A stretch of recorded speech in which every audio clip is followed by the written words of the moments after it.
Hola, ¿qué tal? Mi nombre es Daniel López y en este video les voy a presentar un resumen del análisis macroeconómico de Ecuador durante el periodo 2012 al 2024. Este trabajo lo realicé utilizando datos oficiales del Banco Mundial y otras fuentes confiables como CEPAL, INEC y Fondo Monetario Internacional.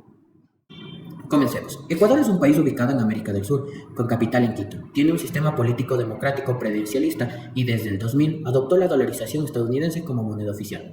Esta dolarización trajo estabilidad en los precios, pero también limitaciones hacia las herramientas políticas monetarias en tiempos de crisis. Durante esta década, la población creció de 15 millones a más de 18 millones de habitantes. Este es un punto que recalcar, lo que genera una presión constante sobre el empleo, los servicios públicos y la economía en general. Ahora pasamos al análisis económico. Empecemos por el PIB. Es el Producto Interno Bruto, que es básicamente todo lo que el producto de un país en sí en un año.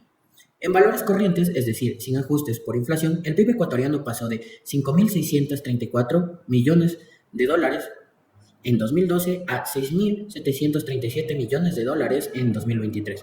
Pero lo importante es ver el PIB constante, que si todo esto cuenta los precios reales, ahí es donde nos damos cuenta que hubo una fuerte caída en el año 2020, cuando el país enfrentó la pandemia del COVID-19.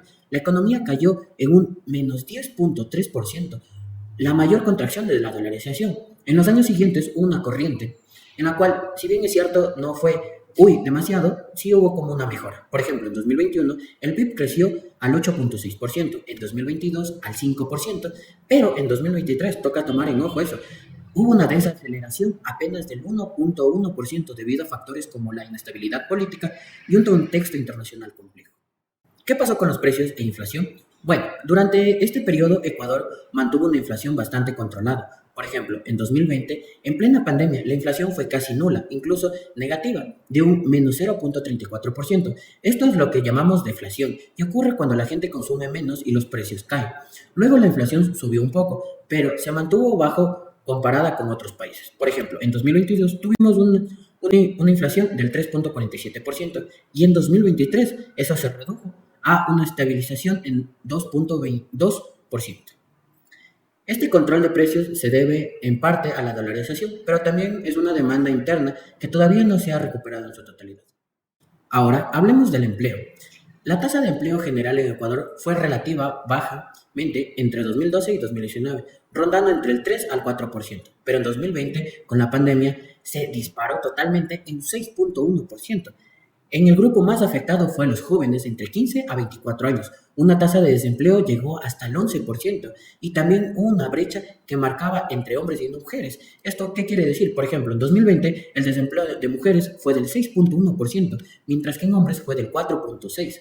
Además, aunque la fuerza laboral creció constantemente en los siguientes años, muchos de estos nuevos empleos fueron informales o precarios, lo que refleja un desafío estructural al país y tomando, ojo, en comparación lo de los hombres y mujeres que tienen un desequilibrio aún visible en esta sociedad. ¿Qué conclusión podemos dar en esto? Ecuador tuvo un periodo de crecimiento moderado entre 2012 y 2024, pero desde 2015 enfrentó varias crisis, la caída del petróleo, el terremoto de 2016 y luego la pandemia. Todo eso dejó evidencias en una gran dependencia del país en los ingresos del petróleo, una economía vulnerable a los choques externos y la limitación de importantes por su moneda dolarizada. Ahí cabe recalcar que también, como no somos un país diversificado en nuestros métodos de ingreso, ahí tuvimos un punto muy fuerte en lo que era podíamos vender banano o productos que son 100% agradables hacia el consumidor extranjero, nos limitamos al petróleo. Bueno, a pesar de que hubo esta recuperación económica después de la pandemia, todavía hay muchos desafíos que enfrentar. Por ejemplo, tenemos el crecimiento que sigue siendo débil, el empleo informal que es demasiado alto y persistente en la desigualdad, especialmente en jóvenes y mujeres. En este caso, ¿qué necesita Ecuador para mejorar? La política pública debería ser más enfocada en diversificar la economía, generar empleo formal y mejorar la productividad. También fortalecer su sistema institucional para brindar más estabilidad y confianza, pero sobre todo tanto en la ciudadanía como en los inversionistas extranjeros. Con esto espero que haya sido muy claro y útil para que entiendas cómo ha transcurrido todo este tiempo la evolución de la economía ecuatoriana en los últimos años. Nos vemos en una próxima ocasión.